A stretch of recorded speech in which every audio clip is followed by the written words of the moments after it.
सबों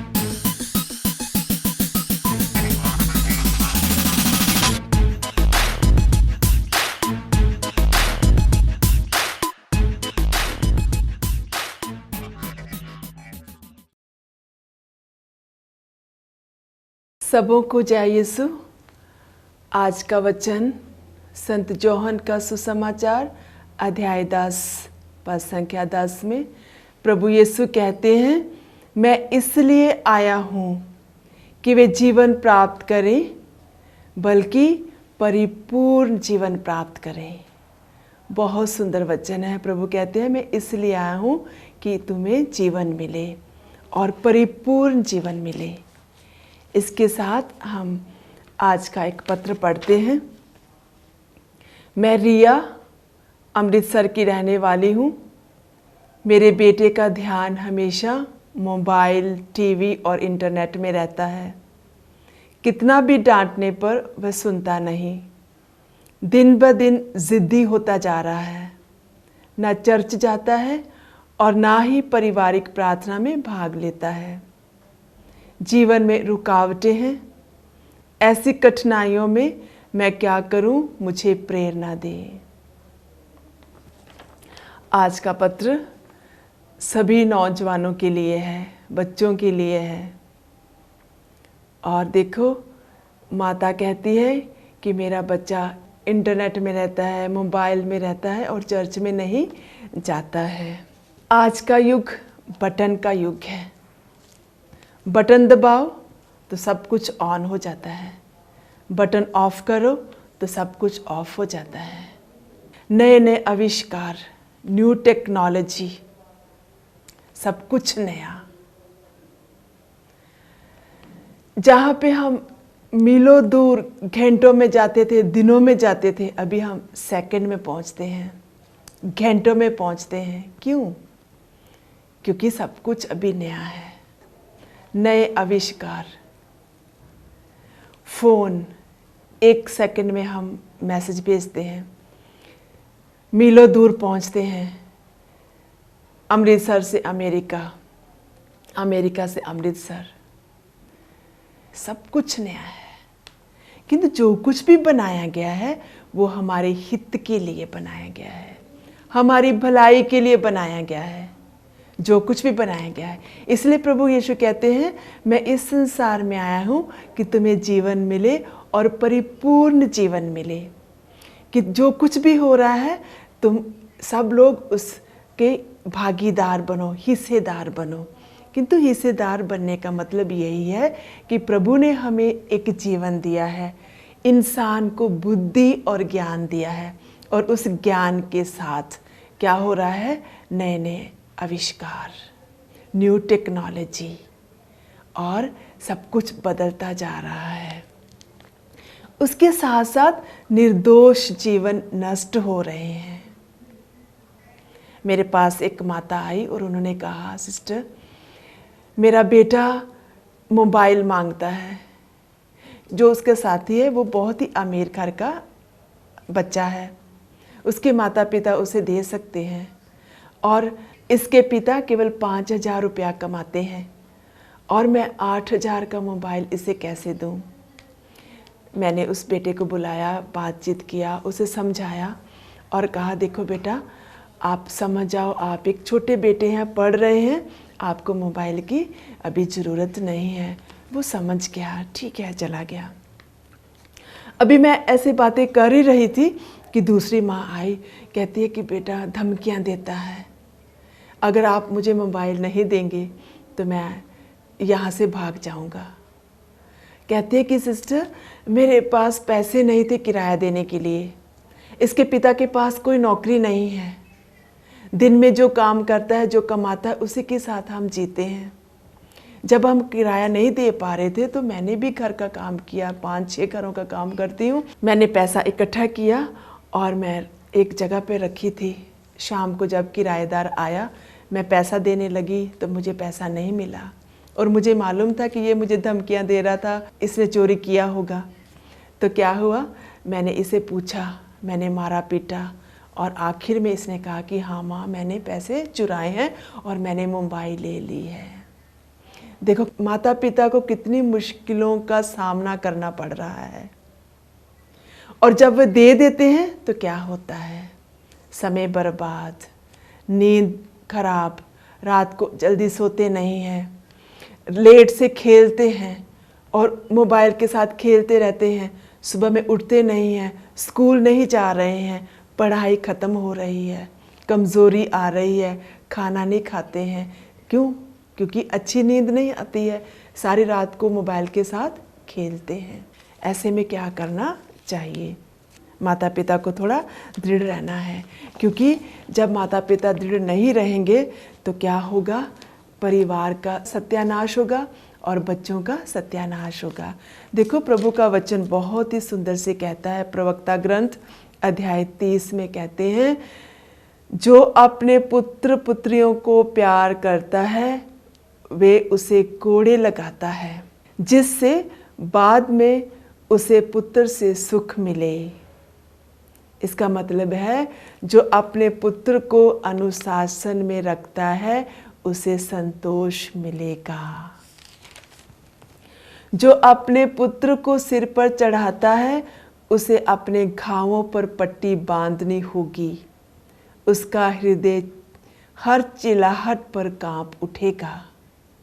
जो घोड़ा पालतू नहीं बनाया गया वह वश में नहीं रहता।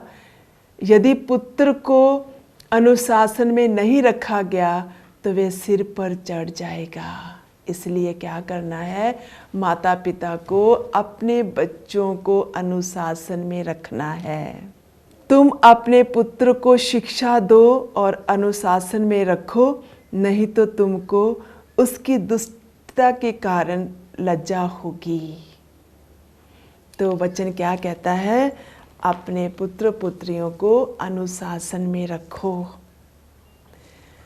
अपने पुत्र पुत्रियों को प्यार से समझाओ, उन पर नज़र रखो। क्यों?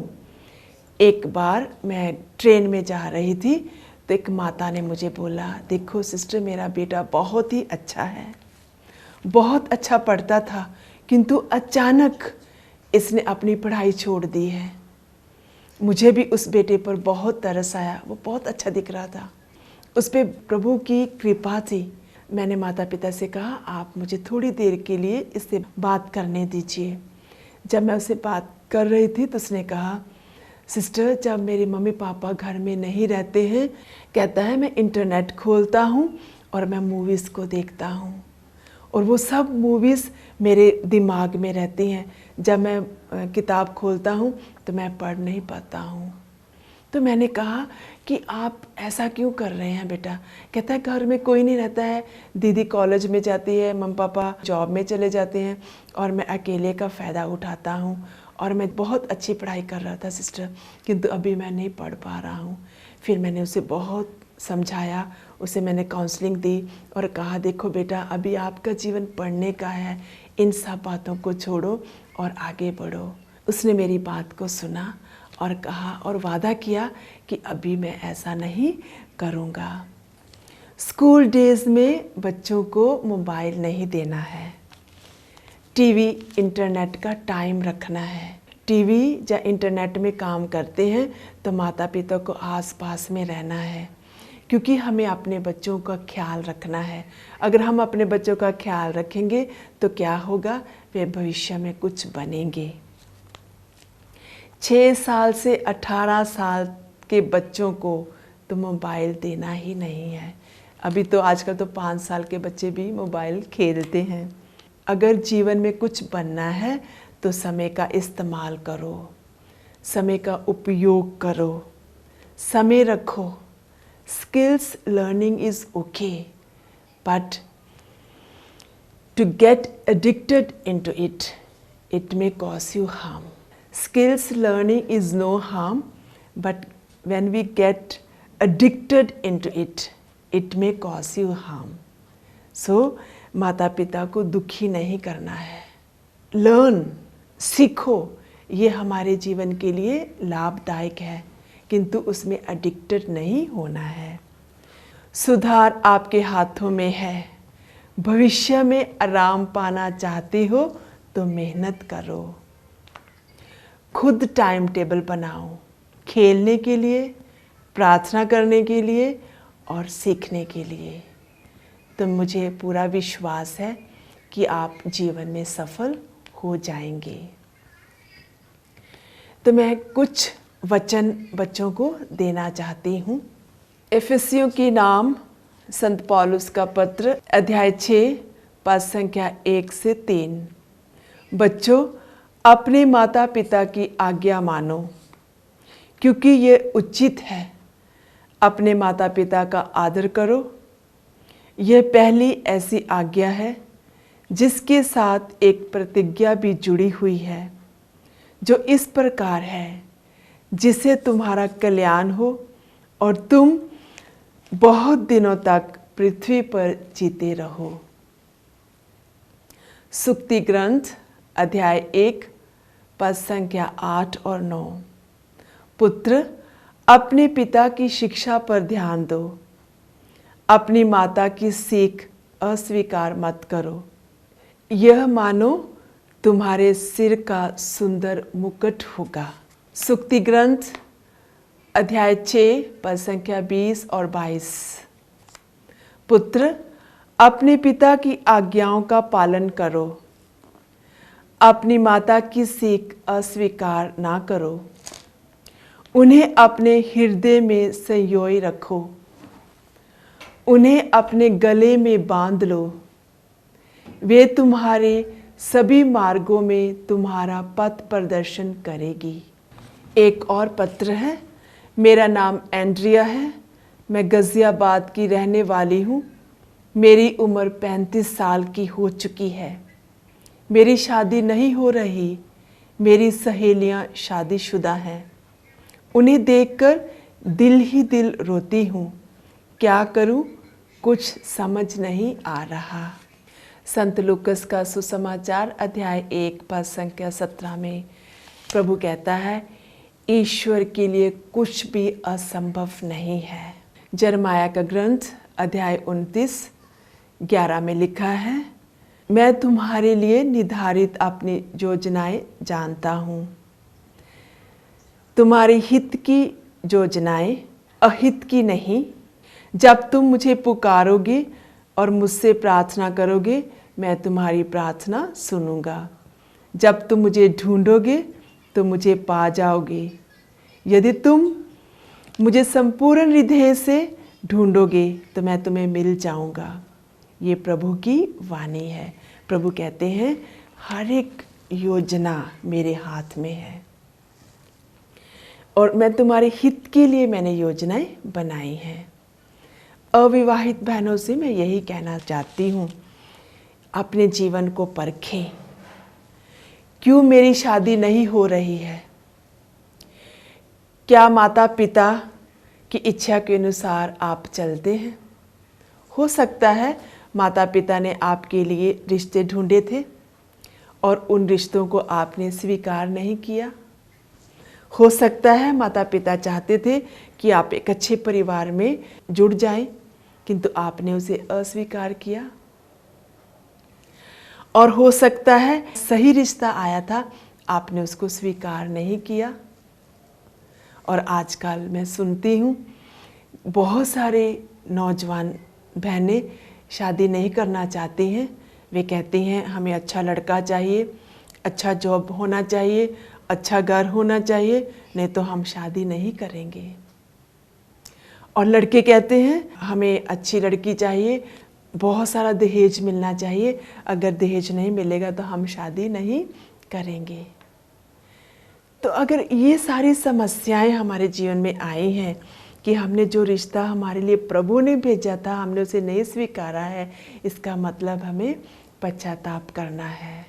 हमें अपने पापों के लिए क्षमा मांगना है। हमें प्रभु से गिड़गिड़ा कर प्रार्थना करना है। मान लो कि आप इस अवस्था से नहीं गुजरे हैं, किंतु आप इंतज़ार कर रहे हैं, तो आप करो। प्रभु आपकी समस्या का हल करेंगे। अगर आज नहीं तो कल जरूर करेंगे। निराश नहीं होना है, प्रभु पर विश्वास करना है, क्योंकि प्रभु ने हर एक इंसान के लिए सही जोड़ा बनाकर इस दुनिया में भेजा है। अगर अभी नहीं तो कल जरूर आपकी प्रार्थनाएं प्रभु के पास पहुंचेंगी और आपकी मनोकामनाएं पूर्ण हो जाएंगी। मैं आपको ये भी बताना चाहती हूँ कि आजकल पेरिस में मैरिज ब्यूरो खुले हुए हैं। आप अपना बायोडाटा दे सकते हैं, आप अपने पेरिस प्रेस से बातचीत कर सकते हैं, अवश्य आपको मदद मिल सकती है। कलीसिया में जाएं, रविवार को प्रार्थना के लिए जाएं, मेल जोल करें, लोगों से मिले। मुझे पूरा विश्वास है कि आपको सही रास्ता मिल सकता है। तो मैं अविवाहित बहनों से यही कहूँगी, प्रार्थना करो, निराश मत हो, प्रभु पर विश्वास करो। प्रभु आपकी मनोकामना को पूर्ण करेगा। प्रभु के लिए कुछ भी असंभव नहीं है, वे असंभव को संभव बनाएगा। आइए हम प्रार्थना करें। हे पिता ईश्वर, आज हम प्रार्थना करते हैं उन नौजवान बच्चों के लिए, युवक युवतियों के लिए जो इंटरनेट, मोबाइल, लैपटॉप, टीवी में इंटरेस्ट रखते हैं और प्रभु अपने माता पिता का कहना नहीं मानते हैं और बुरी संगति में पड़कर अपना जीवन बर्बाद करते हैं। उन बच्चों पर अपनी आशीष दीजिए ताकि वे समझ जाएं कि उन्हें सही रास्ते पर चलना है और सही मार्ग पर चलकर अपने भविष्य में कुछ बनना है। हे पिता ईश्वर, मैं अविवाहित बहनों के लिए प्रार्थना करती हूँ जो जीवन साथी की इंतज़ार में हैं।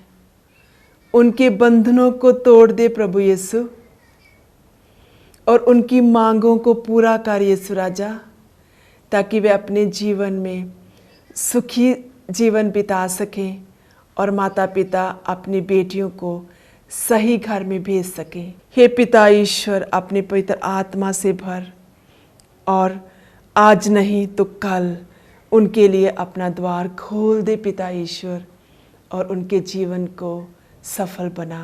ये प्रार्थना करते हैं प्रभु यीशु के नाम से, आमीन।